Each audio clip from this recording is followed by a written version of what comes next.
시청자 여러분 안녕하십니까? 3월 5일 JTBC 아침엔을 시작합니다. 먼저 오늘 아침 주요 뉴스입니다. 병원을 이탈한 전공의들에 대해 정부가 면허 정지 사전 통보 절차에 들어갔습니다. 이런 가운데 경북대 외과 교수가 현직 교수로는 처음으로 사직서를 냈습니다. 프랑스가 세계 최초로 여성의 낙태할 자유를 헌법에 보장합니다. 여성의 자기결정권을 보장하는 개정안이 통과하자 마크롱 대통령은 전 세계에 보내는 메시지라고 밝혔습니다. 투표용지에서 트럼프 전 대통령의 이름을 빼도록 했던 미국 콜로라도주 결정을 연방대법원이 뒤집었습니다. 대선 가도에 날개를 달아준 셈인데 트럼프에겐 아직 많은 소송이 남았습니다. SPC 황재복 대표이사가 구속됐습니다. 파리바게뜨 제빵기사에게 노조 탈퇴를 강요하고 수사관에게 뇌물을 준 혐의 등인데 법원은 증거 인멸의 우려가 있다고 봤습니다. 환자 곁을 떠난 전공의 7천여 명에 대해 정부가 면허 정지 사전 통보 절차에 들어갑니다. 전국의 병원을 찾아 마지막으로 전공의들의 복귀 여부를 확인하고 있는데요. 현장에 있는 취재 기자를 연결해 자세하게 들어보겠습니다. 신촌 세브란스 병원의 안지현 기자가 나가 있습니다. 안 기자, 정부의 강경 대응이 이어지고 있는데 현장 분위기는 어떻습니까? 네, 이곳 세브란스를 시작으로 전공의들이 의료 현장을 떠난 지는 이제 3주째에 접어들었습니다. 밤사이 돌아온 전공의는 없는 가운데 정부는 어제에 이어 오늘도 현장 점검을 이어간다는 방침인데요. 전국 50개 병원의 전공의들 대상으로 이 대상만 7,800명이 넘습니다. 실제 병원에 돌아오지 않은 걸 확인하면 이 사전 통보에 거쳐서 최소 3개월 면허 정지와 같은 행정 처분에 들어간다는 방침인 건데요. 다만 대상이 수천 명에 이르는 만큼 이 절차가 이뤄지기까지는 몇 주가 소요될 것으로 보입니다. 네, 의료계의 반발도 거세죠. 처음으로 의대 교수도 사직하겠다고 밝혔다고요. 네, 맞습니다. 이 경북대 병원의 한 외과 교수였는데요. 어제 현직 교수로서는 처음으로 사직 의사를 밝힌 겁니다. 그는 공개적으로 이를 밝히면서 논리적이고 이성적인 토론이 이루어지지 않고 정부가 여론몰이에만 몰두하고 있다며 이 정부의 대응을 강하게 비판했습니다. 이런 가운데 전공의뿐만 아니라 전임의들도 의료 현장을 떠나는 현장이 이어지고 있는데요. 게다가 일부 인턴까지 현장을 떠나면서 의료 공백은 이번 주가 중대 고비란 전망이 나오고 있습니다. 네, 대학들은 의대생 증원 신청을 하고 있죠. 의대 교수들도 반대 중인데 어떻게 진행되고 있습니까? 네, 대학의 의대 증원 신청은 오늘 0시가 자정 0시가 마감이었는데요. 전국 40개 대학 가운데 일부는 지금보다 3배 많은 정원을 신청한 대학도 있는 것으로 알려지고 있습니다. 정부가 지난해 파악한 것과 비슷한 수치로 이 대학들은 지금보다 2,000명 넘는 의대 증원을 신청한 것으로 보이는데요. 다만 의대 교수와 의대생들은 여건이 되지 않는다면서 강하게 반대 의사를 대학에 전하고 있는 상황입니다. 지금까지 신촌 세브란스 병원에서 JTBC 안지연입니다. 더불어민주당의 공천 진통이 사천 논란으로 번지고 있습니다. 지난 대선에서 이재명 후보 배우자를 보좌했던 인사를 갑자기 여성 특구로 지정한 곳에 전략 공천한 건데요. 최근 징계로 해임 처분을 받은 이성윤 전 서울중앙지검장은 경선에서 승리해 전북 전주을 공천을 확정지었습니다. 한편 국민의힘은 국민 추천제 대상 지역을 오늘 발표합니다. 당초 알려진 것보다는 적은 최대 3곳이 될 걸로 보입니다. 박유미 기자입니다. 민주당은 지난 1일 열린 심야 최고위에서 전남 순천, 광양, 곡성, 구례, 을 지역을 여성전략 특구로 지정했습니다. 전략 공천을 받은 권향엽 씨는 지난 대선에서 당시 이재명 후보의 배우자 김혜경 씨를 보좌하는 부실장을 지냈습니다. 이번 공천에서 여성전략 특구를 지정한 것은 처음입니다. 공천 배제된 현역 의원은 거세게 반발했습니다. 저는 민주당 의정활동 평가 하위 20%에 들지 않았습니다. 국회의원 서동용의 어떤 부분이 지역에서 경선조차 할 수 없는 컷오프 사유가 됩니까? 중진 우상호 의원은 투명성과 공정성이 훼손됐다며 일부 납득하기 어려운 사안들이 반복해 발생하는 것에 대해 지도부의 설명을 요구했습니다. 이재명 대표 팬카페에서도 오해 소지가 있다는 비판이 나왔습니다. 국민의힘 한동훈 비대위원장은 사천의 끝판왕이라고 날을 세웠습니다. 김혜경 여사의 비서를 호남에 단수공천을 했던데요. 어차피 다 들켰으니까 사천의 끝판왕을 보여주겠다. 이런 작정을 하시는 것 같습니다. 한편 법무부로부터 최근 해임 처분을 받은 이성윤 전 서울중앙지검장은 전북 전주을 경선에서 승리해 공천을 확정지었고 서울 강남병에는 문재인 정부 청와대 대변인을 지낸 박경미 전 의원이 단수 공천을 받았습니다.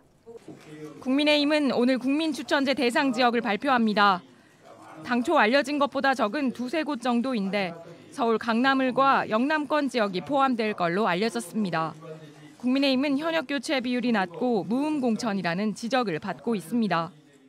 썩은 물 공천, 고인물 공천, 그리고 항의조차 제대로 못하게 하는 또 언론의 입을 틀어막는 입틀막 공천하고 있는 자신들을 되돌아보기 바랍니다. JTBC 박유미입니다.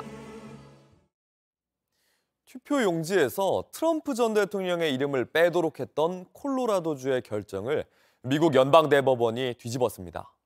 트럼프 입장에선 큰 장애물이 하나 치워진 셈인데 아직 중요한 소송들이 많이 남아 있습니다. 워싱턴에서 김필규 특파원입니다. 연방대법원의 결정은 만장일치였습니다. 대선 사기 주장을 했던 트럼프 전 대통령이 3년 전 1월 의회 난입을 사실상 선동했다며 콜로라도 대법원은 경선 투표용지에서 그의 이름을 빼도록 했습니다. 하지만 연방 대법관들은 개별 주가 대선 후보 자격을 박탈할 수는 없다고 판단했습니다. 이 같은 책임은 주가 아닌 의회에 있다고 판결문에 적었습니다. 트럼프 전 대통령은 미국을 위한 큰 승리라며 환영했습니다. You cannot take somebody out of a race. The voters can take the person out of the race very quickly, but a court shouldn't be doing that, and the Supreme Court saw that very well. 이번 판결은 15개 주에서 한꺼번에 경선이 진행되는 슈퍼 화요일을 하루 앞두고 나왔습니다. 공화당 경선 주자로 안정적인 지위를 확보한 트럼프는 이 여세를 몰아 헤일리 후보의 사퇴를 압박할 걸로 보입니다. 하지만 민형사상 총 91개 혐의로 기소된 트럼프의 모든 사법 리스크가 해소된 건 아닙니다. 특히 이번에 연방대법원은 트럼프가 의회 폭동에 관여했는지에 대해선 판단을 내리지 않았습니다. 다음 달 그에게 이에 대한 면책 특권이 없다는 결정이 나오면 본격적으로 형사재판이 재개됩니다. 또 뉴욕에선 6천억 원대의 벌금이 부과된 민사소송도 진행 중인데 트럼프를 파산에 이르게 할 수 있다는 전망도 나옵니다. 워싱턴에서 JTBC 김필규입니다. 프랑스가 세계 최초로 여성의 낙태할 자유를 헌법으로 보장하는 나라가 됐습니다. 여성의 자기 신체와 관련한 결정권을 임신과 낙태 등에도 온전히 갖는다는 점을 헌법에 명시했습니다. 윤정식 기자입니다. 베르사유 궁전에서 열린 프랑스 상원과 하원 합동회의. 여성의 낙태를 합법화하는 헌법 개정안 표결이 진행됐습니다. 결과는 압도적이었습니다. Pour l'adoption, 780. Contre, 72. 이제 프랑스 헌법 제34조에는 여성이 자발적으로 임신을 중단할 수 있는 자유가 보장받는다는 문구가 추가됐습니다. 거리에서 대형 스크린으로 투표 결과를 지켜본 시민들은 환호했고 에펠탑도 내 몸은 내가 선택한다는 문구로 화답했습니다. J'espère que ça sera de plus en plus évident et qu'on mettra pas des bâtons dans les roues aux femmes lorsqu'elles auront ce genre de difficultés. 프랑스는 1975년 이미 낙태죄를 폐지했습니다. 이후 일반 법률로 낙태권을 인정하고 있는데 헌법 개정으로 이를 되돌릴 수 없게 만든 겁니다. 이런 움직임은 최근 미국의 영향을 받은 것으로 풀이됩니다. 미국은 프랑스보다도 앞서 낙태권을 보장했습니다. 임신 24주까지는 산모가 낙태할 수 있는 권리를 보장하는 취지의 1973년 미 연방대법원 로 대 웨이드 판결입니다. 그러나 지난 2022년 연방대법원은 이를 뒤집었습니다. 트럼프 전 대통령 재임 시절 임명된 보수 성향 대법관들 판단입니다. 이후 낙태 허용 여부는 주별로 결정하는데 현재 14개 주는 낙태를 금지했습니다. 최근 엘레바마주에서는 냉동배아도 사람으로 인정한 판결까지 나왔습니다. 미국의 이런 움직임에 프랑스는 낙태 허용을 헌법으로 명시해 되돌릴 수 없도록 한 겁니다. 하지만 반대 목소리도 있습니다. 바티칸 교황청은 인간 생명을 빼앗을 권리는 있을 수 없음을 모든 정부에 호소한다고 밝혔습니다. JTBC 윤정식입니다. 파리바게뜨 직원들에게 노조 탈퇴를 강요한 혐의를 받던 황제복 SBC 대표가 구속됐습니다. 검찰 수사관에게 뇌물을 주고 수사 정보를 빼낸 혐의도 있는데 법원은 증거 인멸의 염려가 있다고 봤습니다. 수사관을 접대할 때 법인 카드를 쓰고 황 대표가 직접 술을 많이 먹이라고 지시한 정황도 검찰이 포착했습니다. 검찰은 구속된 황 대표를 상대로 SBC 허영인 회장이 관련됐는지도 수사할 방침입니다. 이서준 기자의 단독 보도입니다. 황제복 SBC 대표가 백모 전무를 통해 김모 검찰 수사관에게 뇌물을 줬다는 때는 2022년 말쯤입니다. 당시 김 수사관은 허영인 SBC 회장의 경영비리를 수사하는 부서에서 일하고 있었습니다. 검찰은 접대 등 뇌물을 주고받으며 수사 정보를 거래한 것으로 보고 있습니다. 수사관들과 수사하고 정보 거래한 사실 인정 안 하시나요? 심사 속 한마디 해주시죠. 앞서 백 전무와 김 수사관을 구속한 검찰은 황 대표가 깊숙하게 개입한 단서를 잡았습니다. 김 수사관에게 제공한 접대와 선물 등이 황 대표의 법인카드로 결제된 겁니다. 특히 백 전무가 김 수사관을 만날 땐 황 대표가 술을 많이 먹이라는 취지로 지시한 단서도 확보했습니다. 또 황 대표가 김 수사관에게 직접 골프 접대를 한 정황도 잡았습니다. 검찰은 허 회장이 연루됐는지도 확인할 계획입니다. 이렇게 빼낸 수사 정보에 회장실 압수수색 계획이 들어있었기 때문에 허 회장에게도 이 과정이 보고됐을 걸로 의심하는 겁니다. 황 대표에게는 직원들에게 민주노총 탈퇴를 강요한 혐의도 함께 적용됐습니다. JTBC 이서준입니다. 유럽연합 EU가 애플이 반독점법을 위반했다며 과징금으로 18만 4천만 유로, 우리 돈 약 2조 7천억 원을 부과했습니다. 애플이 EU로부터 반독점법 위반으로 과징금을 받은 건 이번이 처음입니다. 당초 예상을 훨씬 웃도는 과징금 폭탄에 애플은 이의를 제기하겠다고 밝힌 상태입니다. 이번 결정은 스트리밍 앱 스포티파이가 애플이 자사 서비스인 애플뮤직과 공정하게 경쟁하지 못하도록 한다는 이유로 문제를 제기한 데 따른 후속 조치입니다. 온라인에서 화제가 된 뉴스에 화제가 될 뉴스를 골라 전해드립니다. 소셜픽입니다. 지난해 세계 최초로 상온, 상압 초전도체를 개발했다는 논문이 한국에서 발표되면서 큰 화제를 일으켰죠. 현지 시각 어제입니다. 미국 물리학회 학술대회에서 김현탁 교수가 초전도체 실험 결과를 발표했습니다. 프레젠테이션 영상을 보면 방금 보신 몇 가지 실험 영상과 함께 PCPOSOS, 이 물질이 초전도체 성질을 갖고 있고 제로 저항은 다른 연구팀에 의해 재현됐다, 이렇게 설명했습니다. 소셜미디어에는 현장에 많은 사람들이 몰려있는 사진들도 볼 수 있었습니다. 하지만 반응은 썩 좋았던 것 같진 않은데요. 현장에서 발표를 들은 한 박사는 새로운 내용은 없었다.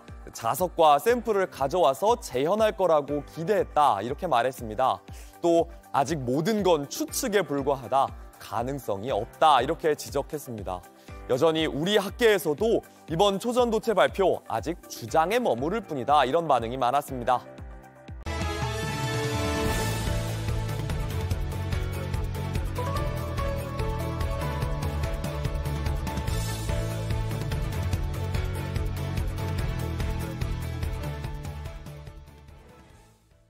지방의 학교에서 아이들의 웃음소리가 사라져가고 있죠. 지역 소멸을 막기 위해 경북교육청이 전국에서 처음으로 고등학교에서 외국인 유학생을 받았습니다. 윤두열 기자가 만나봤습니다. 학교 교문엔 출입금지 팻말이 붙었습니다. 한때 아이들이 뛰어놀던 교정은 올해 소늘암과 을씨년스럽습니다. 지난 2019년 폐교한 경북 의성 한 고등학교 모습입니다. 의성은 전국에서 소멸 위험이 가장 큰 곳입니다. 1999년 65개던 이 지역 학교는 지난해 33개만 남았습니다. 국민학교 그 운동에 아마 1000명 됐어. 그랬던 사람들이 없어졌어. 학교가 없어지면 젊은 사람이 떠나고 지역 소멸은 더 빨라집니다. 입학식이 열린 이 지역 한 고등학교. 여느 해와 같은가 싶다가도 뭔가 다릅니다. 입학생들 사이 피부색도 생김새도 좀 다른 아이들이 눈에 띄입니다. 알고 보니 우리나라 국적이 아니라 모두 태국 국적입니다. 한국이 너무 좋은 같습니다. 여러분 사랑합니다. 올해 신입생 55명 가운데 8명이 태국 아이들입니다. 태씨라는 성과 한국 이름을 붙였습니다. 한때 전교생 1000명이 넘던 이 학교도 이제 143명이 다닙니다. 매년 학급 정원 채우기도 힘들었는데 올해는 그래도 무난히 넘겼습니다. 이 친구들은 발로 뭐를 지시를 하거나 발을 이용해서 뭐 하는 거 이것도 싸우자는 얘기야. 고등학교 유학생을 받는 전국 첫 실험. 학교와 지역 소멸을 막기 위한 선택입니다. 어울리고 살아가는 법을 배워야 합니다. 이 학교를 포함해 경북 8개 학교에 외국인 신입생 48명이 2주 전 한국에 왔습니다. 한국에서 왔어요? 인도네시아에서 왔어요. 한국어를 배우고 전통 체험을 하며 적응을 시작했습니다. อยากเป็นนักแปลภาษาค่ะในสายงานของโรงงานอุตสาหกรรม 먹고 자고 지내는 건 교육청과 지자체가 해결합니다. 사람 모자란 기업들도 적극 돕습니다. 한 30명이 필요하면 10명 빼니 안 됩니다, 충원이. 다만 지금으로선 졸업 뒤 취업 비자가 나오지 않습니다. 해결해야 할 문제는 많습니다. JTBC 윤두열입니다. 학교 앞 스쿨존에서 나는 사고 대부분은 불법 주차 때문입니다. 잠깐 차를 세워두는 것도 안 되는데 단속을 시작하자마자 불법 주정차를 잡아냈습니다. 새학기 단속 현장 신진 기자가 취재했습니다. 단속을 시작한 지 5분도 안 됐는데 한 대가 적발됐습니다. 여기다 대지 마시고. 안 되는 건 혹시 알고 계셨어요? 어린이 보호구역 표지판 코앞. 아이들 건너는 횡단보도까지 침범한 차도 있습니다. 비상등을 켜두고 사라진 운전자는 1시간 넘게 돌아오지를 않습니다. 통학로를 막고 서 있는 차들 때문에 애들이 빙빙 돌아가면서 그 다음에 오는 차에 치일까 봐 조마조마한 적도 좀 있었거든요. 차량을 피해갖고 이동 중인 차량이 그 어린이를 못 보고 사고가 나는 경우가 많습니다. 상업지구가 가까운 학교 학생들은 오토바이도 피해 다녀야 합니다.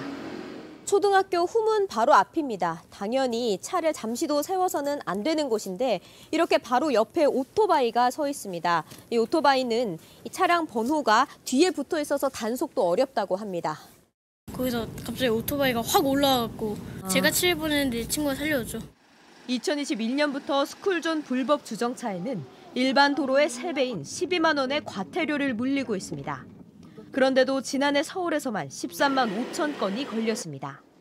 경찰과 지자체는 단속을 더 자주 하겠다고 했습니다. 노란 학원 버스나 학부모 차량도 예외를 두지 않습니다. 통학거리가 멀어 차량을 이용해야 한다면 이런 표지판이 있는 곳을 이용하면 됩니다. 5분까지는 차를 세울 수 있습니다. 조금 불편해도 어린이들의 안전보다 우선해야 하는 건 없습니다. JTBC 신진입니다. 우리나라에서 곰 사육을 하고 있다는 사실 알고 계셨나요? 사람들에게 웅담을 제공하기 위해 평생 좁은 우리에서 살아야 하는 곰들이 있습니다. 이제 2년 뒤부터는 전면 금지되는데 드디어 곰들에게 겨울잠이 허락된 겁니다. 최지우 기자가 만나봤습니다. 물탱크에서 곰 라미가 엉덩이를 내밉니다. 겨울잠을 자다가 잠깐 볼일을 보는 겁니다. 7년 만에 겨울잠입니다. 라미는 번식 목적으로 길러지던 곰이었습니다. 팔아 넘겨지려던 라미와 동료곰 12마리를 활동가들이 구조해 보호하고 있습니다. 그리고 지난달부터 중성화 수술을 받은 뒤 처음으로 다시 겨울잠에 들었습니다. 겨울잠 준비는 가을부터 시작됐습니다. 활동가들이 미리 영양을 보충해줬고 겨울잠에 들 시기가 되자 먹이를 끊었습니다. 그리고 빛이 들어오지 않는 공간을 마련했습니다. 곰들이 자기 전에 이렇게 뭔가 둥지를 만든다고 하죠. 그런 걸 탱이라고 부르더라고요. 그래서 곰탱이라는 말도 거기서 나왔다고. 탱이를 만들 수 있게 볏짚도 충분히 넣어주고 했습니다. 잠을 자기 시작하면 주로 CCTV로 곰을 살핍니다. 동면 중인데 괜히 큰 자극을 주어서 뭔가 깨우면 곰도 에너지 소모가 굉장히 크고 하니까 사람의 발길이 뜸해지자 살기 찾아왔습니다. 잠깐씩 일어난 곰들은 기지개를 펴고 목을 축입니다. 일주일에 한 번은 곰들을 직접 살피러 갑니다. 소리가 날까 조심스레 발을 내딛습니다. 자주 깨는 곰에겐 사료도 줍니다. 안쪽에 있나 봐. 저번에는 여기서 보고 있었거든. 제가 서 있는 이곳 위쪽에서는 곰들이 아직 잠을 자고 있는데요. 이 눈이 녹고 봄이 되면 곰들은 이곳 방사장에서 시간을 보내게 됩니다. 모든 야생동물들이 다 동물은 동물답게 살 수 있었으면 좋겠어요. 웅담을 내주기 위해 길러지는 사육곰은 여전히 전국에 300마리가 넘습니다. 곰 사육은 2026년부터 전면 금지됩니다. JTBC 최지우입니다. 영화 파묘의 기세가 무섭습니다. 개봉 11일 만에 600만 관객, 지난해 최고 흥행작 서울의 봄보다 일주일이나 빠른 겁니다. 특히 흥행 공식을 모두 부수고 있다는데 조소희 기자가 짚어봤습니다. 딱 보니 묘바람입니다. 영화 파묘는 3.1절 연휴 사흘 동안 230만 명이 넘는 관객을 극장으로 끌어모았습니다. 이미 1,000만 관객을 돌파한 영화 범죄도시 2편과 서울의 봄보다 빠른 속도입니다. 여기 전부 다 알 거야. 묘 하나 잘못 건들면 어떻게 되는지. 기존의 오컬트 장르는 무섭고 괴이해서 마니아만 보는 영화라 흥행은 어렵다는 생각을 넘어섰습니다. 비수기로 통하는 2, 3월의 극장가의 오랜 공식도 흔들었습니다. 주 관객층은 20대, 30대가 형성하면서도 묘자리, 이장, 풍수지리, 무속신앙 등이 주요 소재로 쓰이면서 오히려 50대 이상의 발걸음도 꾸준합니다. 그러니까 친구들이 많이 봐서 보게 됐다고, 나도 보게 됐다고. 영화 후반부에 드러나는 항일 메시지도 관객층의 폭을 넓혔습니다. 영화 속 주인공들의 이름, 차량 번호판에 숨겨놓은 감독의 메시지를 해석하는 재미도 있습니다. 트리비아라고 그 영화 속에 여러 가지 숨겨져 있는 그런 메타포들을 좀 찾아내는 재미. 반일주의를 부추기는 파묘에 좌파들이 몰리고 있다는 주장이 나오면서 영화를 정파적으로 봐야 하냐는 논란이 이어진 것도 파묘에 대한 관심을 끌어낸 계기가 됐습니다. JTBC 조소입니다. 오늘은 만물이 겨울잠에서 깨어난다는 절기 경칩인데요. 전국 대부분 지역에서 대체로 흐리고 비가 내립니다. 오후부턴 강원 산지를 중심으로 눈이 많이 쌓이는 지역도 있겠습니다. 비는 밤에 대부분 그칠 걸로 보입니다. 낮 최고 기온은 5도에서 11도로 비교적 포근하겠습니다. JTBC 아침엔을 마칩니다. 내일도 7시 반에 아침을 열겠습니다. 시청해주셔서 감사합니다.